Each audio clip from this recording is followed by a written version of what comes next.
hands, how many of you feel like when you're running ads or when you're doing marketing, it's competitive out there?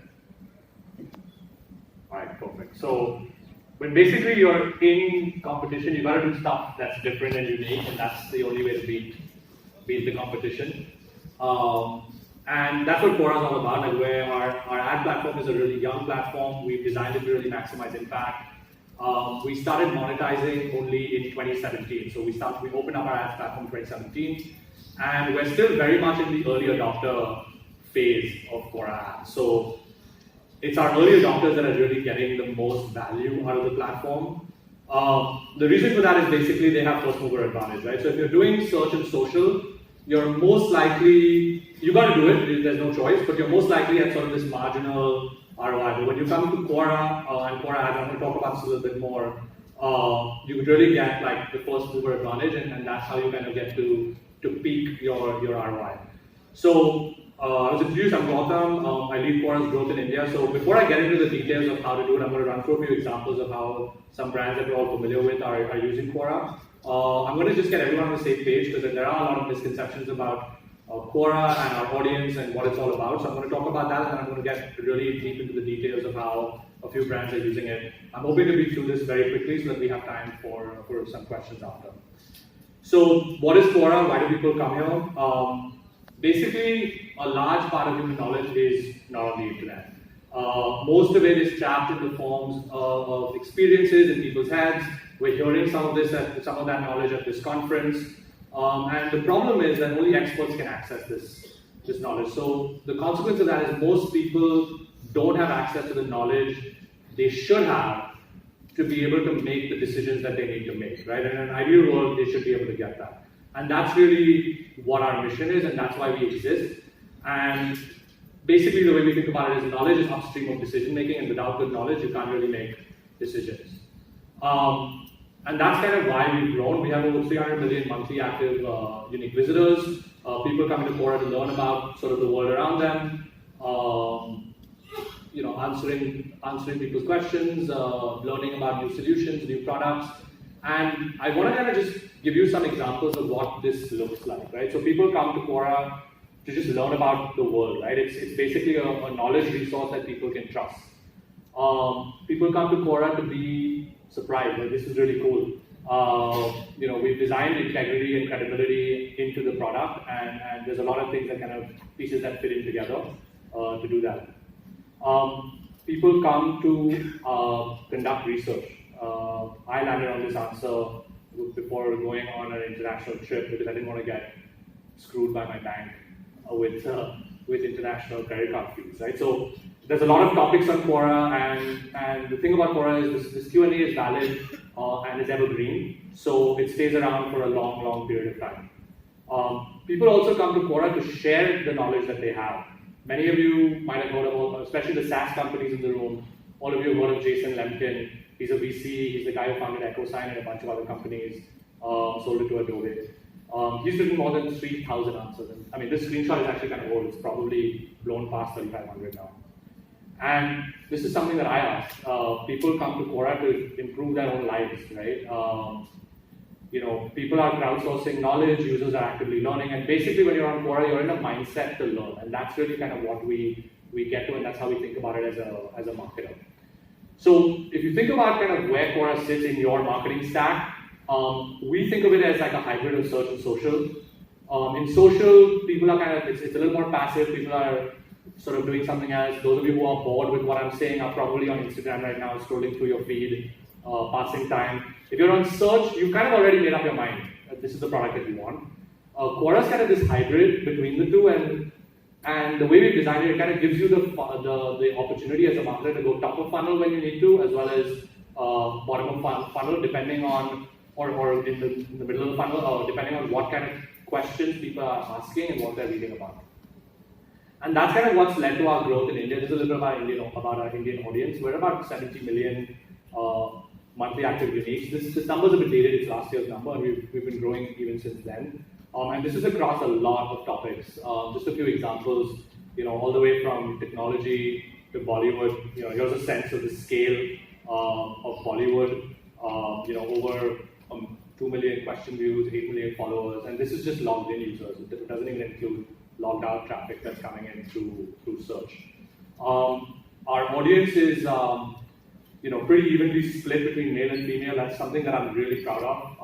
On the product side, good sort of mix of demographics. Definitely a good proportion of older users as compared to the average internet product in India. And our audience is pretty engaged. This is another number that I'm personally really proud of.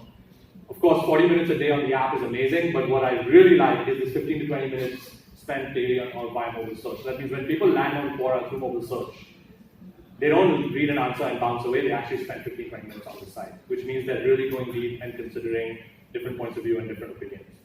And this is just a few numbers about our growth. This is what we've seen over the last year. Almost doubled in, more than doubled in questions, more than doubled in answers, and almost doubled in our audience, right? So it's been a great journey, super fast growth for India. This is just English, we have our languages as well. But yeah, I just wanted to get everyone on the same page with our audience, and now I'm going to kind of dive into how you can actually leverage Quora and use some examples as well. So how do you actually engage your audience on Quora? There's three approaches. There's an organic approach, that's great for thought leadership and really building a brand. There's paid, obviously, we love revenue and we love money, so it's for natively buying media on the platform. And there's my favorite, the hybrid approach, which is a combination of both. So it's using the power of your owned and earned media and actually getting distribution through a little bit of revenue or a little bit of sort of money behind the media. So let's talk about organic, right? I'm going to use three different brands, three different examples. Everyone's heard of all of them, hopefully. All right, so The Economist came to us. Oh, the font's okay. The Economist came to us. They wanted to reach new audiences, they wanted to drive subscriptions, and they wanted people to understand that The Economist had experts, and they wanted those experts to connect with the audience on Quora. The Economist has this kind of vibe that they give off of only being technology policy, and they wanted to showcase the fact that they had a lot more thought leaders within the company beyond just those topics that we typically tend to associate with The Economist. So what they did was they created profiles for each journalist. This is an example of one. It's the head of digital strategy. They took advantage of a feature that we have on Quora called Quora Sessions, and they basically demonstrated their expertise on these topics. So Sasha ran a session on public policy, and this was a great way for them to kind of showcase the fact that they have experts about other topics. And a session is basically a product that we have it's like a thought leadership session where it's an opportunity for high-profile individuals, thought leaders to take questions. The community upvotes those questions, and then people can answer them. Here are some of the people who've run sessions in the recent past. There's hundreds of them on Quora.com/sessions. You can check it out. And then finally, what's more interesting is the Economist created a brand page on Quora, and actually they don't have any activity on the page, but they just use the brand page as a launching point to showcase all of their people on Quora, and that's what they use their profile, their sort of profile bio for.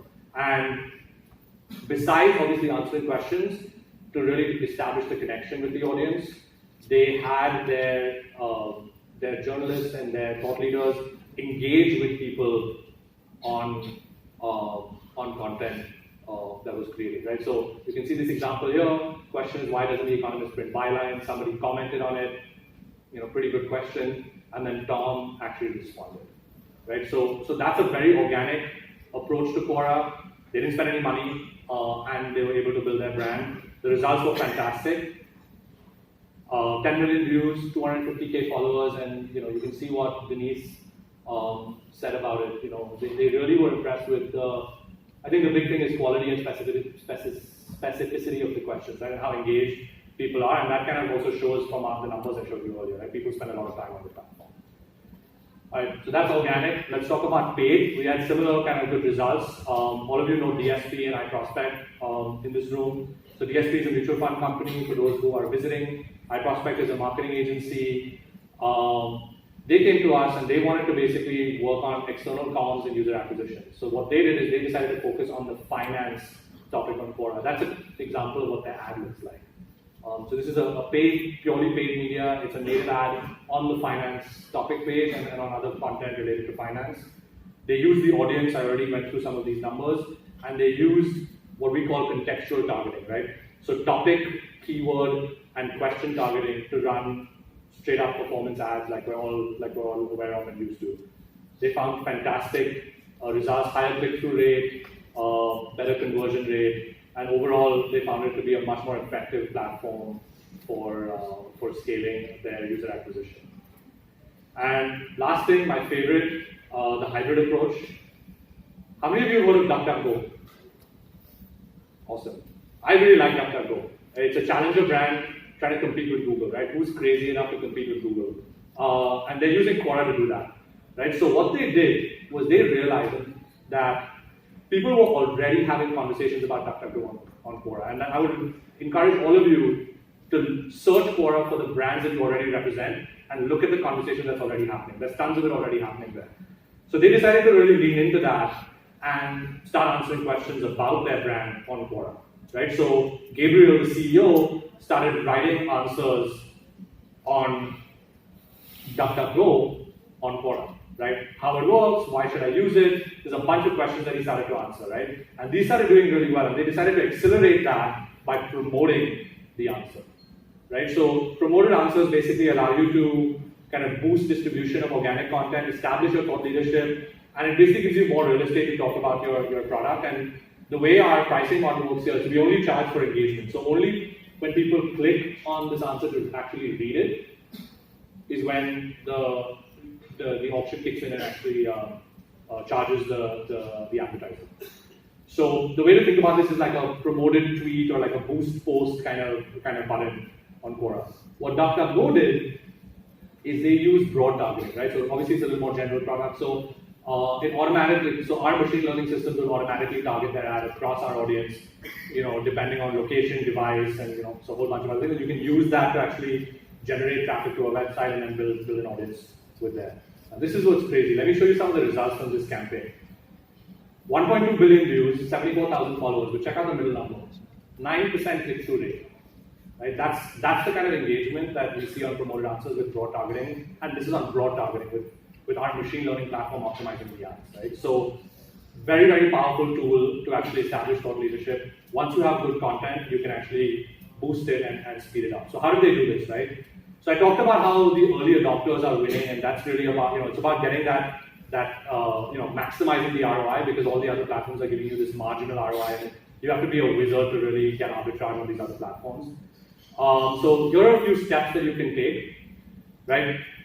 Everyone's doing that. I don't know how many people attended the webinar I ran with semrush before this, but I talked about kind of what the listen, launch, and learn strategy looks like on Quora. But the Quora flywheel is you start by sharing knowledge on Quora. You are helpful and share helpful knowledge. You engage with that audience on Quora. You saw those examples with The Economist. You establish your thought leadership reputation with that. So you build your credibility on the platform, and then you just boost it and accelerate it with Quora ads, right? And then you can kind of cross-use promoted answers and native ads and other kinds of things and retargeting within the platform to do that. And that's basically how you get that peak ROI out of Quora on a new early adopter channel for Quora ads. These are some of the brands that are using Quora ads. Some very familiar names from India, SBI, everyone knows, Zoho, and several others. And that's basically what happens. And when you do that and you become a trailblazer, what you see is other people start copying you. Right? And that's how you win and do something unique. So some resources, again, the slides will be available later. We've got a bunch of guides for you to get familiar with the platform. Quora, it's a bit.ly link, Quora-guides. We've got Quora.com/business, where you can create a Quora ad account and a business account. And I basically want to end with actually a really fun example. This is a guy on Who Wants to Be a Millionaire, the Kaun Banega Crorepati equivalent. He didn't know the answer to this.